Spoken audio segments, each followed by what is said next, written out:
সমাজকে পরিশুদ্ধ করাটাও আমার দায়িত্বের অন্যতম বড় একটা অংশ। সেই জায়গাতে আমি খতিব হই, আমি ইমাম হই, আমি শিক্ষক হই, আমি ব্যবসায়ী হই, আমি রাস্তার লেবার হই, সবার জন্য একই দায়িত্ব। আমরা তো উপস্থিতি জ্ঞান অর্জন করার পরেও, জ্ঞানের সোর্স বোঝার পরেও বিভ্রান্ত মানুষ কিভাবে হয় তার একটা বড় নিদর্শন হচ্ছে তাকলিদ, যে বিষয়ে বহু আগে আল্লাহ রাব্বুল আলামিন সতর্ক করে দিয়েছেন। আল্লাহ রাব্বুল আলামিন আরো চমৎকার ভাবে আমাদের সামনে উপস্থাপন করে দিয়েছেন হেদায়েত পাওয়াটা আসলে আল্লাহর পক্ষ থেকে একটা রহমত ছাড়া আর কিচ্ছু না। এত স্পষ্ট ভাষায় বলে দেওয়ার পর আমরা হেদায়েত পাচ্ছি না কেন? কারণ আসলে হেদায়েত আমাদের কপালে নেই। আল্লাহ বলছেন ফাবাশশির ইবাদ, আমার যারা সৌভাগ্যবান বান্দা তাদেরকে সুসংবাদ দিয়ে দাও। আল্লাযীনা ইসতামিউনাল কাউল, যারা কথা শোনে, ফায়াত্তাবিউনা আহসানাহু, কথা শোনার পরে সব কথার মধ্যে সবচেয়ে শ্রেষ্ঠ যে কথাটা সেটাকে তারা গ্রহণ করে নেয়। উলাইকা আল্লাযীনা হাদাহুমুল্লাহ, তারাই হচ্ছে সেই সমস্ত মানুষ যাদেরকে আল্লাহ রাব্বুল আলামিন হেদায়েত দান করেছেন। উলাইকা হুম উলুল আলবাব, আর তারাই হচ্ছে সবচেয়ে বুদ্ধিমান মানুষ। বুদ্ধিমান মানুষ ওই ব্যক্তি না যে ব্যক্তি অনেকগুলো ডিগ্রি আছে। বুদ্ধিমান ব্যক্তি হচ্ছে ওই ব্যক্তি যে কথা শোনার পরে সবচেয়ে সঠিক জিনিসটাকে গ্রহণ করতে পারে। সেই মানুষটাই হচ্ছে আল্লাহর দৃষ্টিতে সবচেয়ে বুদ্ধিমান, এবং সেই মানুষটাই হচ্ছে প্রকৃত অর্থে হেদায়েত প্রাপ্ত। সম্মানিত উপস্থিতি, তাহলে যেটা বলছিলাম, যদি আমাদেরকে সঠিক জ্ঞান অর্জন করতে হয়, প্রথমত আমার ক্রাইটেরিয়া জানতে হবে সঠিক জ্ঞান কোথায় পাওয়া যায়। সঠিক জ্ঞান আসে শুধুমাত্র আল্লাহর পক্ষ থেকে, এবং আল্লাহ রাব্বুল আলামিন তো নিজে আসেন না, আসেন কার মাধ্যম দিয়ে? কোরআন এবং সুন্নাহর মাধ্যম দিয়ে আমাদের কাছে হককে পৌঁছে দিয়েছেন। হকের মানদণ্ড হচ্ছে কোরআন এবং সহিহ সুন্নাহ। 2 নম্বর হচ্ছে সঠিক জ্ঞানটা জানার পরে আমাদের দ্বিতীয় যেটা কাজ সেটা হচ্ছে আল ইস্তিকামা। যেটা জানলাম সেটার উপর টিকে থাকা। টিকে থাকতে গেলে আমাদেরকে কয়েকটা বিষয় মনে রাখতে হবে। একটা হচ্ছে আস-সুন্নাহ ওয়া মানহাজুস সালাফ। সঠিক জ্ঞানের উপর টিকে থাকতে গেলে আপনাকে প্রথমত আল্লাহ রাসূলের সুন্নাতকে জানতে হবে। আল্লাহ রাসূল সাল্লাল্লাহু আলাইহি ওয়াসাল্লাম কি করেছিলেন, কোন অবস্থায় কি করেছিলেন, এটা হচ্ছে আমাদের জন্য সবচেয়ে বড় গাইডলাইন। আমি রাষ্ট্র চালাচ্ছি, রাষ্ট্র চালানোর সময় শুধুমাত্র বলে দিচ্ছি এই কথা যে মদিনা সনদ অনুযায়ী রাষ্ট্র চালাবো। মদিনা সনদ তো কি জিনিস তাই আমরা জানি না, আল্লাহ রাসূলের সিরাত কি জিনিস তাই জানি না, সুন্নাত কি জিনিস কিচ্ছু জানি না, কিছুই মানি না। আবার খুব গল্প দিচ্ছি মদিনা সনদ অনুযায়ী দেশ চালাবো। সম্মানিত উপস্থিতি, প্রত্যেক জায়গায় আমাদের ক্রাইটেরিয়া সেট আপ করতে হবে আল্লাহ রাসূলের সুন্নাত অনুযায়ী। আল্লাহ রাসূল কি করেছিলেন? লাকাদ কানা লাকুম ফি রাসূলিল্লাহি উসওয়াতুন হাসানাহ, তোমাদের জন্য আল্লাহ রাসূলের মধ্যেই রয়েছে সবচেয়ে উত্তম আদর্শ। অনুরূপভাবে আমাদের সাহাবায়ে কেরাম যারা ছিলেন, তারা ছিলেন আল্লাহর পক্ষ থেকে দেওয়া ইলম অর্থাৎ কিতাব এবং সুন্নাতের সবচেয়ে বড় ধারক এবং বাহক। তারা কোরআন এবং সুন্নাহকে কিভাবে বুঝেছিলেন, তাদের বুঝটা হচ্ছে সবচেয়ে ইম্পর্টেন্ট। তারা যেভাবে বুঝেছিলেন ওইভাবে কোরআন এবং সুন্নাহকে যদি না বুঝি তাহলে আমরা বিভ্রান্ত হয়ে যাব, এবং সেই বিভ্রান্তির উদাহরণ আমরা একটু পরে নিয়ে আসবো যে কিভাবে আমরা আল্লাহ রাসূলের সুন্নাত এবং সাহাবায়ে কেরামের মানহাজ থেকে বেরিয়ে গেলে সঠিক জ্ঞান আসার পরেও আমরা ভুল পথে চলে যাব। আল্লাহ রাব্বুল আলামিন পবিত্র কোরআনে বলছেন, ইয়া আইয়ুহাল্লাযীনা আমানু তাকুল্লাহ, হে ঈমানদারগণ তোমরা আল্লাহকে ভয় করো, ওয়াকুলু কাওলান সাদীদা, এবং তোমরা সঠিক কথা বলার চেষ্টা করো। সবসময় সত্য কথা বলার চেষ্টা করো, সঠিক কথা বলার চেষ্টা করো। ইনিয়ে বিনিয়ে হককে তোমরা অস্বীকার করো না, ইনিয়ে বিনিয়ে এদিক সেদিক কথা বলো না। অমুক অমুক কি বলবো, আমার বাপদাদা 14 পুরুষ ওনারা কি কম জানতেন? তারপরে আমি যাকে অনুসরণ করি তিনি একদিনও তাহাজ্জুদ সালাত মিস করেন নাই, তাকে জীবনে কখনো দেখি নাই 5 ওয়াক্ত সালাত মিস করতে। এই ধরনের মানুষ কখনো ভুল পথে যেতে পারেন। এই ধরনের কথাগুলো আমরা কখনো নিয়ে আসবো না। আমাদের টার্গেট সেট আপে এটা আসবেই না। আমাদের কথা হবে এই যে ব্যক্তি আল্লাহর আনুগত্য করবে, আল্লাহ রাসূলের আনুগত্য করবে, সেই হচ্ছে প্রকৃত সফল কাম। একজন মানুষ যত বড় জ্ঞানী হন না কেন, যত বড় বুজুর্গ হন না কেন, যত বড় আকাবির হন না কেন, তিনি আল্লাহ রাসূল সাল্লাল্লাহু আলাইহি ওয়াসাল্লামের উপরে নন। আল্লাহ রাসূল সাল্লাল্লাহু আলাইহি ওয়াসাল্লাম সবার উপরে, তারপরে অন্যদের অবস্থান। অন্যরা যত বড় বুজুর্গই হন না কেন, তিনি আল্লাহ রাসূলের চেয়ে বেশি বুজুর্গ না, আল্লাহ রাসূলের চেয়ে বড় আকাবির না। এই টার্গেটটা সেট আপ যদি না করতে পারি আমরা ভুল পথে চলে যাব, ইস্তেকামত আমাদের থাকবে না। আল্লাহ রাব্বুল আলামিন সতর্ক করে দিচ্ছেন, মুযাবযাবিনা বাইনা যালিকা লা ইলাহা উলাই ওয়ালা ইলাহা উলাই, যারা সব সময় দ্বিধান্বিত থাকে, এটা নেব না ওটা নেব, এটা নেব না এটা নেব, এই চিন্তার মধ্যে যারা থাকে, আল্লাহ বলছেন মুযাবযাবিনা বাইনা যালিক, এদের অবস্থান হচ্ছে সব সময় নড়বড়ে, লা ইলাহা উলাই ওয়ালা ইলাহা উলাই, এরা সত্যের পথেও না মিথ্যার পথেও না, মাঝামাঝি দাঁড়িয়ে তার হয়রান অবস্থায় থাকে। অমাইয়ুদ্দিলিল্লাহ ফালান তাজিদা লাহু সাবিলা, তারপর আল্লাহ বলছেন যে ব্যক্তিকে আল্লাহ রাব্বুল আলামিন পথভ্রষ্ট করে দিয়েছেন সেই ব্যক্তির জন্য পথের দিশা দেওয়ার মতো আর কেউ নেই, কাউকে তুমি খুঁজে পাবে না। সম্মানিত উপস্থিতি, তাহলে কোনো অবস্থাতেই হক জানার পরে আমরা যেন নড়চড় না করি, না এটা না ওটা, এই অবস্থাতে যেন না যাই। সত্য জেনেছি, ব্যাস সত্য মেনে নেব। ওমাই ইউতিল্লাহু রাসূলাহু ফাকাদ ফাযা ফাওজান আযীমা, যে ব্যক্তি আল্লাহর আনুগত্য করলো, রাসূলের আনুগত্য করলো, সেই হচ্ছে প্রকৃত অর্থে সফল কাম হলো। এই বিষয়টা আমরা সবসময় যেন মাথায় রাখার চেষ্টা করি। সম্মানিত উপস্থিতি, 3 নম্বর যেটা বিষয় ইস্তেকামত হাসিল করার জন্য, তৃতীয় যে বিষয়টি, আমরা কখনো আমাদের যুক্তিকে প্রাধান্য দেব না, আবেগকে প্রাধান্য দেব না, এবং বাড়াবাড়িকে প্রাধান্য দেব না। একজন মুসলিম যিনি সত্যের অনুসারী, তার জন্য বড় বিপদের কারণ হচ্ছে চরমপন্থার মধ্যে ঢুকে যাওয়া। বড় বিপদের কারণ হচ্ছে যুক্তি দিয়ে সবকিছু বিশ্লেষণ করতে চাওয়া।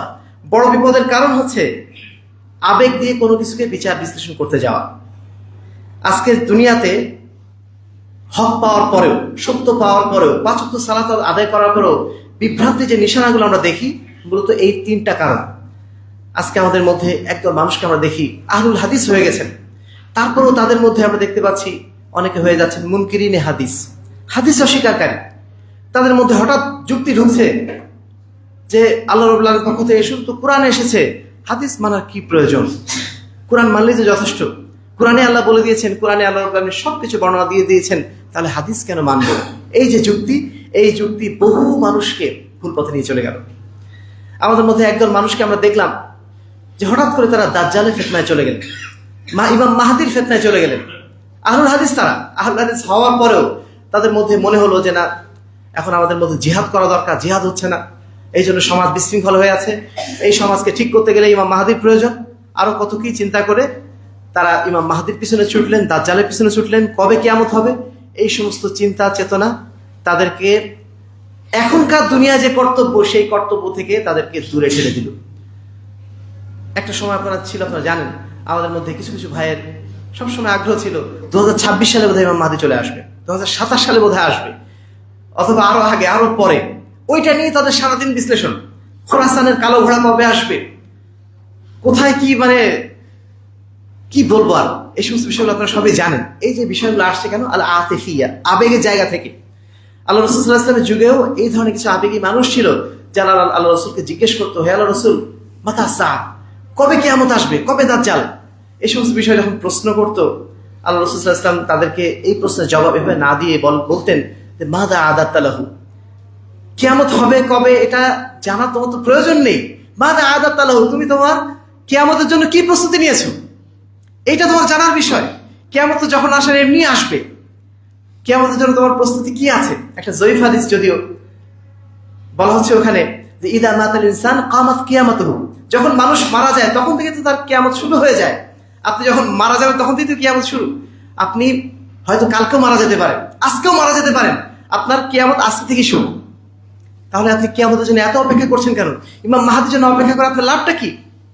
এই কথা আমরা বহুবার বলেছি যে যদি আমার ইমানটা থাকে, আমি যদি ইমানের উপর কায়েম এবং দায়েম থাকতে পারি, বিশুদ্ধ ইমানের উপর যদি থাকতে পারি, ইমাম মাহদি যদি সুদূর আমেরিকার ওই হন্ডুরু দ্বীপেও থাকে, হাওয়াই দ্বীপেও থাকে, তবুও আমি জানতে পারবো যে ইমাম মাহদি চলে এসেছে।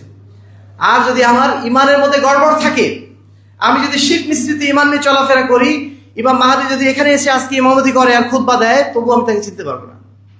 এজন্য নিজের ইমানের জায়গাটা ইসলাহ করাটা আমাদের সবচেয়ে বড় কর্তব্য। আমরা আতিফি যেন না হয়ে যায়, আবেগী যেন না হয়ে যায়, আমরা যেন চরমপন্থী না হয়ে যায়। এক্ষুনি আমাকে অনেক কিছু করে ফেলতে হবে, এই রাষ্ট্রের ক্ষমতা এক্ষুনি গ্রহণ করতে হবে, এই যে চিন্তা ভাবনাগুলো, যেখান থেকে আজকে জঙ্গিবাদের জন্ম, এই চিন্তা ভাবনাগুলো কখনোই ইসলামের চিন্তা ভাবনা না। ইসলাম সবসময় আমাদেরকে বলে দিয়েছে মধ্যম পন্থার জন্য। ইয়াকুমুল গুলু ফিদ্দিন, আল্লাহ রাব্বুল আলামিন তার রাসূলের মাধ্যমে বলছেন ইয়াকুমুল গুলু ফিদ্দিন, তোমরা বাড়াবাড়ি থেকে, চরম পন্থা থেকে বেঁচে থাকো। ফাইন্নামা আহলাকা মান কানা ক্বাবলাকুম আল গুলু ফিদ্দিন, ইতিপূর্বে যত জাতি ধ্বংস হয়েছে, ধ্বংস হওয়ার পিছনে একটা অন্যতম কারণ ছিল তারা ধর্মের ব্যাপারে বাড়াবাড়ি করছিল। ইসলাম সবসময় আমাদেরকে মধ্যম পন্থার কথা শেখায়। মধ্যম পন্থা মানে, আবার অনেকে মনে করেন শিথিলতা, ও রফলেদিন করছে ওই ঠিক আছে, রফলেদিন কেউ করছে না ওটাও ঠিক আছে, আমিন বললেও ঠিক আছে, আমিন না বললেও ঠিক আছে, এটা অনেকে মনে করেন মধ্যম পন্থা। না, এটা মধ্যম পন্থা না। মধ্যম পন্থা মানে সঠিক পন্থা, সঠিক পন্থার উপরে আপনাকে থাকতে হবে, সেটার নামই হচ্ছে মধ্যম পন্থা। ইসলাম মধ্যম পন্থার কথা বলে মানে সঠিক পন্থার কথা বলে। ইসলাম মধ্যম পন্থার মানে গোল আলু ধর্মের নাম নয় যে সবকিছু ঠিক, এই চিন্তা আবার মাথায় কেউ নেবেন না। সবাই বুঝছি? তাহলে যেটা বলছিলাম, সত্যের উপর টিকে থাকতে হলে, সঠিক জ্ঞানের উপর টিকে থাকতে হলে যুক্তি দিয়ে বিশ্লেষণ করবেন না। ইসলাম যেটা বলেছে ওটাই ফাইনাল। আল্লাহ রাব্বুল আলামিন আসমান কি আর রহমান আল্লাহ আরশে ইস্তাওয়া, আল্লাহ রাব্বুল আলামিন আছেন কোথায়? আরশে আজিমের উপর, তাই না? এই আয়াতটি কোরআনে অন্তত 7 জায়গায় এসেছে। এই আয়াতটির যুক্তিগত ব্যাখ্যা দিতে যে বিশাল একটা সম্প্রদায় ইসলাম থেকে প্রায় খারিজ হওয়ার মতো অবস্থা, জাহমিয়া যারা, তারা বলতে লাগলো যে না, আল্লাহ রাব্বুল আলামিনের যে আয়াতটি, এই আয়াতটির মূল অর্থ এটা না। আল্লাহ রাব্বুল আলামিন আরশে আজিমের উপর থাকতে পারেন না, তিনি অসীম সত্তা, তিনি তো সবকিছুর মধ্যে আছেন, সব জায়গায় তিনি আছেন। তিনি কিভাবে একটা স্থানে থাকতে পারেন, এমন একটা জায়গায় থাকতে পারেন যার ডান আছে, বাম আছে, উপর আছে, নিচ আছে? এই ধরনের যুক্তির মধ্যে দিয়ে যে তারা কোরআনের এই আয়াতকে অস্বীকার করে ফেলেছিল। সম্মানিত উপস্থিতি, এই ধরনের যুক্তির মধ্যে আমরা কখনোই যাব না, বরং আমরা এটাই বলবো আল্লাহ রাব্বুল আলামিন যা বলেছেন আমরা সেটাকে হুবহু সেটাকে মেনে নেব। হয়তো আমার বোঝার মাঝে মধ্যে ভুল হতে পারে, অথবা কোনো বিষয় হয়তো আমি ধারণ করতে পারবো না। সে ধারণ করতে না পারার অর্থ এই না যে সেটা কি বলবো, সেটা মিথ্যা, সেটা আমার না জানা হতে পারে, হয়তো আমি সে পর্যন্ত জানি না। সেই জন্য আমি এমন কোনো মন্তব্য যেন না করে বসি যে এই মন্তব্যটা মূলত কোরআন এবং হাদিসের বিপরীত চলে যায়। সবাই বুঝতে, আজকের যুগে শিয়া এবং খারেজি, এই যে দল দুটো, খারেজিদের কথা একটু আগে বললাম, চরমপন্থী যারা, শিয়া নামে আরেকটা দল আছে। এই দলটা আজকে যারা ইরান রাষ্ট্র পরিচালনা করছেন, ইরান রাষ্ট্রের যারা ধারক এবং বাহক, তারা কিন্তু শিয়া। আমরা দেখলাম কিছুদিন আগে আমেরিকার সাথে যখন ইরানের একটা লড়াই চললো, আমাদের বহু ভাই তারা ইরানের পক্ষ নিতে যেয়ে তারা শিয়াদের পক্ষ নিয়ে ফেললেন। এমনকি তাদেরকে সরাসরি তারা মুসলমান বলে ভেবে নিলেন এবং তাদের মৃত্যুতে তারা গায়েবানা জানাজা শুরু করে দিলেন। কত কি করলেন তারা। সম্মানিত উপস্থিতি, ইসলামের ইতিহাসে সবচেয়ে মুসলমানদের ক্ষতি যারা করেছে তারা হচ্ছে শিয়া। মুসলমানদের বন্ধু সেজে মুসলমানদের পিঠে বল্লম মারার জন্য সবচেয়ে বড় ভূমিকা রেখেছে এই শিয়ারাই। আজকে সিরিয়াতে সুন্নিদের লক্ষ লক্ষ সুন্নিকে কচুকাটা করেছে শিয়ারাই। ইয়ামেন নামে একটা দেশকে প্রায় ধ্বংসই তারা করে ফেলে দিয়েছে। ইরাকের মতো একটা দেশকে তারা প্রায় ধ্বংস করে ফেলে দিয়েছে। অথচ এসব সম্পর্কে আমরা সব বেখবর, কারণ আমরা আতিফি, আমরা প্রচন্ড রকম আবেগী। আমরা মুসলমান শব্দটা শোনা সত্ত্বেই মনে করছি তারা মুসলমান। সম্মানিত উপস্থিতি, ন্যায় অন্যায়ের লড়াই, হক বাতিল লড়াই এক জিনিস, কিন্তু আপনার আকীদার লড়াই আরেক জিনিস। আপনার আকীদা আপনি কেন নষ্ট করবেন? আপনার আকীদা যেন নষ্ট না হয়ে যায়, আপনার বিশ্বাসের জায়গা যেন নষ্ট না হয়ে যায়, এটা আপনার জন্য সবচেয়ে বড় সতর্কতার বিষয়। আপনি ইরানের সাপোর্ট নিচ্ছেন কি নিচ্ছেন না সেটা পরের বিষয়, রাজনৈতিক বিষয়, কিন্তু আপনাকে অবশ্যই আপনার আকীদা তো ঠিক রাখতে হবে। সম্মানিত উপস্থিতি, তারপরে যে বিষয়টি সেটি হচ্ছে আল গাফলা, আপোষকামিতা। আমাদের ইস্তিকামত ঠিক থাকছে না কেন? কোরআন এবং সুন্নাহর সঠিক জ্ঞানের উপর ঠিক না থাকার পিছনে একটা বড় কারণ হচ্ছে আমরা মনে করে নিচ্ছি, একটা আপোষকারী অবস্থান নিয়ে নিচ্ছি। আল্লাহ রাব্বুল আলামিন বহু আগেই বলে দিয়েছেন, ফালা তুতিল মুকাযযিবিন, তোমরা কখনো যারা মিথ্যাচারকারী তাদেরকে অনুসরণ করো না। ওয়াদ্দু লাউ তুদহিনু ফায়ুদহিনুন, তারা চায় তুমি একটু ছাড় দাও, তাহলে তারা ছাড় দেবে।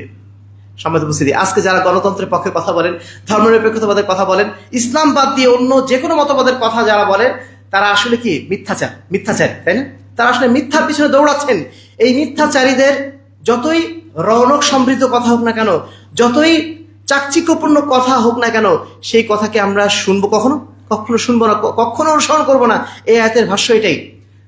তারা চায়, যারা ধর্মনিরপেক্ষতাবাদী, তারা মনে করে ওরা একটু ছাড় দিক, তাহলে আমরাও ছাড় দেব, আমরাও মদিনা সনদের গল্প শুনে তাদেরকে একটু কাছে টেনে নেব। এই সমস্ত গল্প তারা শুনিয়ে আমাদেরকে তারা গণতন্ত্রের পথে নামিয়ে দিয়েছে, আমাদেরকে তারা ধর্মনিরপেক্ষতাবাদের পথে নামিয়ে দিয়েছে, এবং শেষ পর্যায়ে আমাদেরকে নামটা আমাদের মুসলমান রেখেছে বটে, কিন্তু আমাদের কার্যক্রম, আমাদের চেতনা সব বানিয়ে নিয়েছে তাদের মতো করে। এই অবস্থা এসছে কেন? কারণ আমরা প্রচন্ড রকম গাফেল, আমরা প্রচন্ড রকম আপোষকামী হয়ে যাচ্ছি, যেখান থেকে আল্লাহ রাব্বুল আলামিন বারবার আমাদেরকে সতর্ক করে দিয়েছেন। আমাদের যারা আম্বিয়া কেরাম ছিলেন, তারা কোনো অবস্থাতেই হকের সাথে বাতিলকে তারা মিশিয়ে ফেলেন নাই। তারা সবসময় সত্যের উপরে শতভাগ সুদৃঢ় ছিলেন। তারা কোনো অবস্থাতেই বাতিলের চাকচিক্যপূর্ণ কথায় তারা প্রতারিত হন নাই। আমরা যেভাবে প্রতিনিয়ত প্রতারিত হচ্ছি, ইসলামের রাষ্ট্রের কথা বলছিলাম, বলতে বলতে এখন বলছি ইসলামী রাষ্ট্র পরে হবে, এখন ওয়েলফেয়ার স্টেট, এখন একটা কল্যাণ রাষ্ট্র আগে হোক, তারপরে ইসলামী রাষ্ট্র। এই সমস্ত কথাবার্তা বলতে যে আমাদেরকে অনেক সময় গুপ্ত গালি খেতে হচ্ছে, মুনাফিক গালি খেতে হচ্ছে। কেন? কারণ আমরা আসল কথাটা বলি না, আসল কথাটা পিছনে রেখে সামনে অন্য কথা বলছি। অথচ ইসলামের নীতি কখনোই এটা ছিল না। ইসলাম যদি একাও থাকে তবুও সত্য কথা বলার বিষয়ে আমাদেরকে উৎসাহিত করে। আমাদের নবী ইব্রাহিম আলাইহিস সালাতু ওয়াস সালাম, তিনি ছিলেন একা মানুষ, অথচ আল্লাহ রাব্বুল আলামিন তাকে বলছেন তিনি হচ্ছেন একটা জাতি, তিনি মুসলিম জাতির নেতা। কেন? কারণ তিনি ছিলেন আদর্শের উপর সুদৃঢ়। তিনি তৎকালীন যুগে সে মূর্তি পূজক যারা এসেছিল তাদের সামনে স্পষ্ট ভাষায় বলে দিয়েছিলেন, তোমরা যতই আমাকে বাধ্য করার চেষ্টা করো না কেন, যতই আমাকে দেশ ত্যাগে বাধ্য করো না কেন, ইন্না বুরাউ মিনকুম, আমাদের বৈশিষ্ট্য হচ্ছে আমরা তোমাদের থেকে মুক্ত। অমিম্মা তা'বুদুনা মিন দুনিল্লাহ, এবং আল্লাহকে বাদ দিয়ে তোমরা যাদের অনুসরণ করো সবার থেকে আমি মুক্ত। কাফারনা বিকুম, আমরা তোমাদের সাথে কুফরি করলাম। তোমরা তো কাফের, আমরা তোমাদের সাথে কুফরি করলাম। ওয়াবাদা বাইনানা ওয়া বাইনাকুমুল আদাওয়াতু ওয়াল বাগদা, এবং তোমাদের সাথে এবং আমাদের সাথে একটা চিরস্থায়ী শত্রুতার সম্পর্ক সবসময় থাকবে, যতক্ষণ না পর্যন্ত হাত্তা তুমিনু বিল্লাহি ওয়াহদা, যতক্ষণ না পর্যন্ত তোমরা শুধুমাত্র এক আল্লাহর কাছে আনুগত্য স্বীকার না করছো। একজন মুসলিমের আকীদা সবসময় এরকম। আমাদের রাসূল মুহাম্মদুর রাসূলুল্লাহ সাল্লাল্লাহু আলাইহি ওয়াসাল্লাম 13 বছর মক্কায় কাটিয়েছিলেন। কত যে লোভ লালসা তাকে দেখানো হয়েছিল যে না আসো, ঠিক আছে, ফাইনালি এটাও বলা হলো যে 6 মাস আমরা রাষ্ট্র চালাবো, 6 মাস তুমি চালাও, তবুও তুমি এই দাওয়াত বন্ধ করো। আল্লাহ রাসূল সাল্লাল্লাহু আলাইহি ওয়াসাল্লাম কোনো অবস্থাতেই কোনো ছদ্মবেশ ধারণ করেননি, কোনো গুপ্ত অবস্থা ধারণ করেননি, কোনো মুনাফিকের অবস্থান তিনি নেন নাই। তার অবস্থান সবসময় স্পষ্ট ছিল। তিনি স্পষ্ট বলে দিয়েছেন, লাকুম দীনুকুম ওয়ালিয়া দিন, তোমাদের জন্য তোমাদের ধর্ম, আমার জন্য আমার ধর্ম। আমি যে দিন পালন করি সেই দিন তোমরা পালন করো না, তোমরা যে দিন পালন করছো আমি ওই ধর্ম পালন করি না, স্পষ্ট ভাষায় তিনি বলে দিয়েছিলেন। এবং শেষ পর্যন্ত যতদিন পর্যন্ত তিনি মক্কায় ছিলেন চরম অত্যাচারিত হয়েছিলেন, তবুও তিনি সত্যের পথ থেকে এক চুল পরিমাণ বিচ্যুত হন নাই, এমনকি তার সাথীদেরকেও বিচ্যুত হতে দেন নাই। আম্মার বিন ইয়াসার তার বাবা এবং মাকে নিয়ে চরম অত্যাচারের মধ্যে পড়ে আছেন মরুভূমির বুকে, তপ্ত বালির মধ্যে। আল্লাহ রসুল একদিন তাদের পাশ দিয়ে হেঁটে যাচ্ছেন। আম্মার বিন ইয়াসারের পিতা ইয়াসার তিনি বলছেন আল্লাহ রসুলকে, হে আল্লাহ রসুল, আমাদের যে অবস্থা আমরা কি করবো, আমাদের জন্য আল্লাহর কাছে একটু দোয়া করুন না। আল্লাহ রসুল সাল্লাল্লাহু আলাইহি ওয়াসাল্লাম তাদের এই অত্যাচারের বিষয়ে তেমন কোনো কথা না বলে তিনি বলছেন, সবরান ইয়া আলা ইয়াসির ইন্না মাওইদাকুমুল জান্নাহ, হে ইয়াসিরের পরিবার তোমরা একটু ধৈর্য ধারণ করো, তোমাদের মাওইদ, তোমাদের গন্তব্য তো জান্নাত। স্মরণ করে দিলে জান্নাতের কথা। দুনিয়ার এই কষ্ট, এটাকে আল্লাহ রাব্বুল আলামিন আল্লাহ রাসূল সাল্লাল্লাহু আলাইহি ওয়াসাল্লাম বিশেষ কষ্ট হিসেবে গ্রহণ করলেন না, এবং এটাকে তিনি সাময়িকভাবে মিথ্যার সাথে আপোষ করার জন্য তাদেরকে উৎসাহিত করলেন না। বললেন না আচ্ছা ঠিক আছে সাময়িকভাবে তোমরা তাদের কথা মেনে নাও, পরবর্তীতে সময় সুযোগ হলে আবার না হয় দিনের ব্যাপারে তোমাদের এটা প্রকাশ করো। আল্লাহ রসুল কখনই বলেন নাই। সেই বেলালকে আপনারা চেনেন, কত কষ্ট তাকে দেওয়া হয়েছিল। বলা হয়েছিল তোমরা এক মুহূর্তের জন্য অন্তত পক্ষে অস্বীকার করো আল্লাহ রসুলকে, তিনি কোনো অবস্থাতেই অস্বীকার করেননি। একটাই কথা বলেছেন, আহাদ আহাদ, আমি এক আল্লাহর উপর বিশ্বাস স্থাপন করেছি, সেখান থেকে আমি আর কখনো যাব না। অতঃপর আল্লাহ রাসূল সাল্লাল্লাহু আলাইহি ওয়াসাল্লাম মক্কা থেকে হিজরত করে মদিনায় গেলেন। তারপরে পরিবেশ আসলো অটোমেটিক, আলহামদুলিল্লাহ আল্লাহ রাব্বুল আলামিনের পক্ষ থেকে ইতিবাচক পরিবেশ আসলো। তিনি এক সময় সেই রাষ্ট্রের নেতা পর্যন্ত হয়ে গেলেন, আলহামদুলিল্লাহ। এটা কিসের বদৌলতে হয়েছিল? তার আদর্শের উপর টিকে থাকার বদৌলতে। এই শিক্ষায় আমাদেরকে সবসময় তিনি দিয়ে গেছেন। একজন মুসলিম হিসাবে আমাদের সবসময় কর্তব্য হবে এটাই, আমি যদি একাই থাকি আমি তাওহীদের উপর থাকবো, আমি যদি একাই থাকি আমি সুন্নাতের উপর থাকবো। আমার বাপদাদা হয়তো আমার বিরুদ্ধে চলে যাবে, হয়তো তারা তাদের সম্পত্তি থেকে আমাকে বঞ্চিত করবে, হয়তো আমার সমাজ আমাকে বয়কট করবে, কিন্তু আমি শেষ জীবন পর্যন্ত, শেষ নিঃশ্বাস পর্যন্ত আমি হকের উপর অটল থাকবো। এটি হচ্ছে মুসলমানদের অন্যতম বড় নিদর্শন। এবং যারা সহিহ আকীদার উপর টিকে থাকতে চান, সহিহ ইলমের উপর টিকে থাকতে চান, তাদের অন্যতম একটা বড় নিদর্শন। সম্মানিত উপস্থিতি, তাহলে প্রথম যেটা বলছিলাম ইসলাহুল আকীদা বা ইসলাহুল মানহাজ, অর্থাৎ আত্মসংশোধন। তাজকিয়ার যে মূল রূপটার কথা বলেছিলাম, নিজেকে আগে সংশোধন করা, তারপর একটা বিষয় আমরা বললাম, প্রথমত নিজের জ্ঞানকে শুদ্ধ করা, দ্বিতীয়ত নিজের আখলাককে শুদ্ধ করা। আমার জ্ঞান যদি আমরা জ্ঞান অর্জন করেও জ্ঞানকে হারাতে পারি কেন? আমাদের আখলাকের কারণে। আল্লাহ বলছেন কদ আফলাহা মান তাযাক্কা, ওই ব্যক্তি সফল কাম হলো যে ব্যক্তি নিজেকে পরিশুদ্ধ করতে পারলো। ওয়াকাদ খাবা মান দাসসাহা, যে ব্যক্তি নিজেকে পরিশুদ্ধ করতে পারলো না সে নিশ্চয়ই একদিন হতাশ হয়ে যাবে। জ্ঞানী হওয়ার পরেও বিশুদ্ধ জ্ঞান তার কাছে আছে, কিন্তু তার আখলাক নেই, তার চরিত্র নেই, তার মধ্যে সততা নেই, তার মধ্যে আমানতদারিতা নেই, তার মধ্যে মিথ্যা কথা বলা থেকে নিজেকে বাঁচানোর কোনো সংকল্প নেই, তার মধ্যে সম্পদের প্রতি লোভ আছে, দুনিয়ার প্রতি লোভ আছে, মানুষের সম্পদের প্রতি লোভ আছে, সে ব্যক্তি জুলুম করে। এই সমস্ত যদি বদগুণগুলো আমাদের মধ্যে থাকে, আমরা যদি নিজেদেরকে পাপাচার থেকে বাঁচাতে না পারি, আমাদের রুজি যদি আমরা হালাল করতে না পারি, তাহলে আমরা যতই সহিহ আকীদার কথা বলি না কেন, এক সময় আমরা অবশ্যই পথভ্রষ্ট হয়ে যাব। এজন্য ইলমের সাথে সাথে আমাদের আখলাকটাকেও পরিশুদ্ধ রাখতে হবে। আর আরেকটা বিষয় বলতে ভুলে গেছি, ইলমের সাথে আমল প্রয়োজন। জানলাম সবকিছু, মানলাম না। জানি যে সুদ হারাম, কিন্তু সুদ খাচ্ছে ঠিক মতোই। জানি যে ঘুষ হারাম, ঘুষ খাচ্ছে ঠিক মতোই। এই এলেমের কোনো মূল্য আল্লাহর কাছে নাই। এলমের সাথে সাথে অবশ্যই আমল থাকতে হবে, সেই সাথে আমাদের আখলাকটা অর্জন করতে হবে, যেন এলেম এবং আমলটাকে টিকিয়ে রাখতে পারি। একটা পাত্র যদি ফুটা থাকে, আপনি যতই সেখানে পানি ঢুকান না কেন, একসময় সেই পানি বেরিয়ে পাতিলটা খালি হয়ে যাবে, তাই না? ঠিক তেমনই আপনি এলমের একটা বিশাল ভান্ডার বানালেন, কিন্তু আপনার সেই ভান্ডারটা ফুটা, সেখানে আমল নাই, সেখানে আপনার আখলাক নাই। ওই ফুটা ভান্ডার দিয়ে এলেমগুলো সব বেরিয়ে যাবে, ওগুলো আপনার কোনো কাজে লাগবে না। এজন্য আমাদেরকে যদি আত্মসংশোধন করতে হয়, এলমের প্রয়োজন, আমলের প্রয়োজন, আখলাকের প্রয়োজন। একটা কম্প্যাক্ট বিষয়, এটাকে যদি আমরা ধারণ করতে পারি, ইনশাল্লাহ আমরা নিজেদেরকে পরিশুদ্ধ করতে পারবো। দ্বিতীয় যে বিষয়টি, নিজেকে পরিশুদ্ধ করার পরে সমাজকে শুদ্ধ করতে করা, এটা আমাদের দ্বিতীয় কর্তব্য। সেটাকে আমরা বলছি আত-তারবিয়া। একজন মুসলমান শুধু নিজের প্রতি দায়িত্ব পালন করে না, তার জন্য একটা বড় দায়িত্ব হচ্ছে সমাজের প্রতি। সে স্বার্থপর নয়, নিজের প্রতি দায়িত্ব পালনটাকে সে যথেষ্ট কখনো মনে করে না। আর এই কারণেই মুসলিম উম্মাহকে আল্লাহ রাব্বুল আলামিন বিশেষভাবে নির্বাচন করেছেন। একটা মানে মানে সবচেয়ে উত্তম জাতি হিসেবে আল্লাহ বলছেন, কুনতুম খায়রা উম্মাতিন উখরিজাত লিন-নাস, তোমরাই সবচেয়ে উত্তম জাতি, যাদেরকে আল্লাহ রাব্বুল আলামিন পৃথিবীতে উত্থান ঘটিয়েছেন এই কারণে। তা'মুরুনা বিল মা'রুফ, তোমরা মানুষকে সৎ কাজের আহ্বান জানাবে, ওয়া তানহাউনা আনিল মুনকার, এবং মানুষকে অসৎ কাজ থেকে নিষেধ করবে, ওয়া তু'মিনুনা বিল্লাহ, এবং তোমরা আল্লাহর প্রতি বিশ্বাস স্থাপন করবে। একজন মুসলিম হিসেবে আমাদের সবচেয়ে গর্বের পরিচয় আমরা মুসলমান, কিন্তু মুসলিম হিসেবে আমাদের একটা বড় দায়িত্ব আল্লাহ রাব্বুল আলামিন দিয়ে রেখেছেন, যে আমরা যেন মানুষকে সৎ কাজের আদেশ দেই, অসৎ কাজ থেকে নিষেধ করি। আমরা অনেকে মনে করি, আমি তো 5 ওয়াক্ত সালাত আদায় করছি, আমি তো ভালো মানুষ। এই ভালো মানুষই বেশি দিন টিকবে না যদি আপনার সমাজটা পরিশুদ্ধ না হয়। আপনি হয়তো ভালো মানুষ থাকতে পারবেন না, আপনার পরিবার ভালো থাকবে না, আপনার সন্তান ভালো থাকবে না, আপনার নাতিপুতি ভালো থাকবে না, আপনার সমাজটা যদি পরিশুদ্ধ না হয়। এই জন্য সমাজকে পরিশুদ্ধ করাটাও আমার দায়িত্বের অন্যতম বড় একটা অংশ। সেই জায়গাতে আমি খতিব হই, আমি ইমাম হই, আমি শিক্ষক হই, আমি ব্যবসায়ী হই, আমি রাস্তার লেবার হই, সবার জন্য একই দায়িত্ব। বাল্লিগু আন্নী ওয়ালাউ আয়া, আমার পক্ষ থেকে যদি তুমি একটা আয়াতও জানো, সেটা মানুষের কাছে পৌঁছে দাও। সবার দায়িত্ব হচ্ছে এই সমাজকে সংশোধনে, সমাজকে সংস্কারে অংশগ্রহণ করা। আমি যেভাবে সংশোধন হয়েছি, সেইভাবে সমাজটাকে সংশোধন আমরা করব আমাদের দাওয়াতের মাধ্যম দিয়ে, অর্থাৎ প্রচারের মাধ্যম দিয়ে, আমাদের জিহাদের মাধ্যম দিয়ে, অর্থাৎ প্রতিরোধের মাধ্যম দিয়ে। সমাজকে শুধুমাত্র দাওয়াত দিয়ে সংশোধন করা যায় না, প্রয়োজনে মাঝে মধ্যে প্রতিরোধও করতে হয়। যে কোনো অন্যায়ের বিরুদ্ধে কথা বলাটা এটা প্রতিরোধের অংশ। এই কাজটা যেন আমরা সাধ্যমতো আমাদের জায়গা থেকে করার চেষ্টা করি।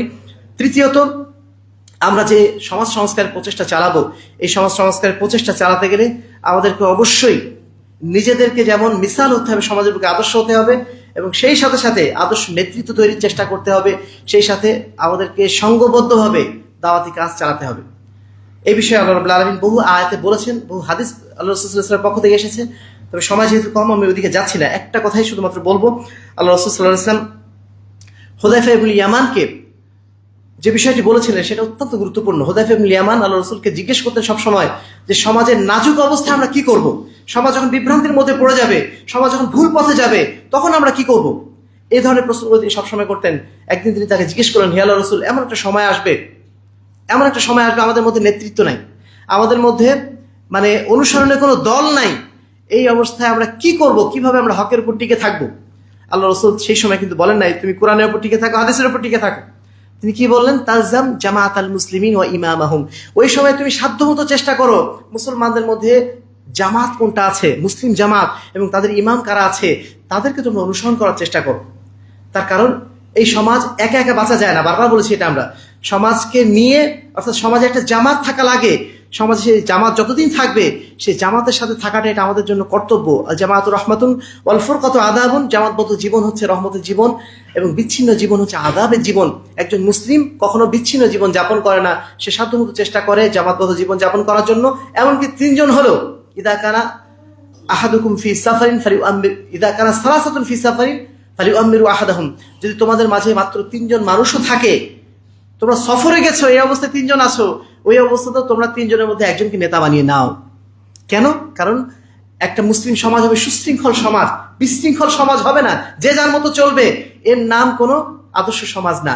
আদর্শ সমাজের পরিচয় হলো এই, সেখানে একজন ভালো নেতৃত্ব থাকবে, নেতৃত্বের পিছনে কিছু মানুষ থাকবে যারা তাকে সহযোগিতা করবে। এইভাবে একটা সমাজ সুন্দর হয়। সময় তো উপস্থিতি, তাহলে তার বিয়ার কয়েকটা পয়েন্ট আমরা বলেছি, যেহেতু সময় কম আমি ওর দিকে আগাচ্ছি না। মূল কথা হচ্ছে এই যে আজকে যে সমাজ ব্যবস্থা নিয়ে আমরা অনেক কথাই বলছি, সমাজ সংশোধনের জন্য অনেক কথাই বলছি, তবে সমাজ সংশোধন করার প্রক্রিয়াগুলো আমরা জানি না। এই প্রক্রিয়াগুলো আল্লাহ রাসূল সাল্লাল্লাহু আলাইহি ওয়াসাল্লাম বহু আগে আমাদের শিখিয়ে দিয়েছেন। দুইটা প্রক্রিয়া, একটা হচ্ছে তাজকিয়া আর একটা হচ্ছে তারবিয়া। তাজকিয়া মানে নিজেকে সংশোধন করা, আর 2 নম্বর হচ্ছে তারবিয়া, সমাজকে সংশোধন করার জন্য চেষ্টা চালানো। এই দুটো প্রক্রিয়ার মাধ্যম দিয়েই এই সমাজের বুকে আমরা প্রকৃত অর্থে একটা সাস্টেইনেবল চেঞ্জ বা স্থায়ী একটা পরিবর্তন আনতে পারি। এই পরিবর্তন ক্ষমতার মাধ্যম দিয়ে হয় না, এই পরিবর্তন শুধু বক্তব্যের মাধ্যম দিয়ে হয় না, এই পরিবর্তন শুধুমাত্র কি বলবো আমাদের সমাজের কিছু মানুষের চেষ্টার মাধ্যম দিয়ে হয় না, বরং সমাজের সার্বিক মানুষের একটা সামগ্রিক প্রয়াসের মাধ্যম দিয়ে এই সমাজটা পরিবর্তন করা সম্ভব। আসুন আমরা নবীদের দেখানো পন্থায় এই সমাজকে সংস্কার করার চেষ্টা করি, নিজেদেরকে শিরক বেদাত মুক্ত করে এই সমাজের বুকে তাওহীদ এবং সুন্নাত কায়েমের পন্থাকে সামনে রেখে আমরা যেন এগিয়ে যাওয়ার চেষ্টা করি। তারপরে পরবর্তী যে বিষয়গুলো, সেই বিষয়গুলো আল্লাহ রাব্বুল আলামিন অটোমেটিক্যালি আমাদের মাঝে নাজিল করবেন। কিভাবে নাজিল করবেন, কবে নাজিল করবেন, সেটা আমরা আল্লাহর হাতেই যেন ছেড়ে দেওয়ার চেষ্টা করি। সবকিছু যেন আমরা আমাদের দায়িত্বে না নিয়ে নিই। আমাদেরকে ক্ষমতায় যেতেই হবে এই চিন্তাধারা আমরা মাথায় না নেই। ক্ষমতা দেওয়ার মালিককে আল্লাহ রাব্বুল আলামিন, তাই না? ক্ষমতা চেয়ে নেওয়ার জিনিস না, কেড়ে নেওয়ার জিনিস না। ক্ষমতা আসে কার পক্ষ থেকে? কুল্লাহুম্মা মালিকাল মুলকি তুতিল মুলকা মান তাশা। এটাকে আমরা বিশ্বাস করি? আমরা অনেকে মনে করি যে না, আমরা বোধহয় ক্ষমতা অর্জনের জন্য চেষ্টা না করা পর্যন্ত ক্ষমতা আসবে না। যদি আমরা ওই গণতান্ত্রিক নির্বাচন ব্যবস্থা অংশগ্রহণ না করি তাহলে ক্ষমতা নেব কি করে? ক্ষমতা আপনার নেওয়ার দরকারটা কি? ক্ষমতা তো আপনার আল্লাহর পক্ষ থেকেই আসবে যদি আপনি সেটার জন্য যোগ্য হন। সেই যোগ্যতা আমরা যেন অর্জন করি এবং সেই সমাজ ব্যবস্থাকেও যেন আমরা প্রস্তুত করার জন্য চেষ্টা করি। আল্লাহ বলছেন, ইয়া আইয়ুহাল্লাযীনা আমানু কুনু আনসারাল্লাহি, ঈমানদারগণ তোমরা আল্লাহর সাহায্যকারী হয়ে যাও। কামা ক্বালা ঈসা ইবনে মারইয়াম লিল হাওয়ারিয়িন মান আনসারি ইলাল্লাহ। তারপর শেষে বলা হচ্ছে ফাআইয়াদনাল্লাযীনা আমানু আলা দুযিফ ফাসবাহু যাহিরিন। ঈমানদারদেরকে আমরা সহযোগিতা করেছিলাম। আমরা যেন সেই ঈমানের বলে বলিয়ান হওয়ার চেষ্টা করি, আমরা যেন আমলে সলেহের বলে বলিয়ান হওয়ার চেষ্টা করি। আর এইভাবেই তাজকিয়া এবং তারবিয়ার মাধ্যম দিয়ে এই সমাজকে পরিবর্তনের চেষ্টা করি। আল্লাহ রাব্বুল আলামিন আমাদের সকলকে সেই তৌফিক দান করুন। আল্লাহুম্মা আমিন।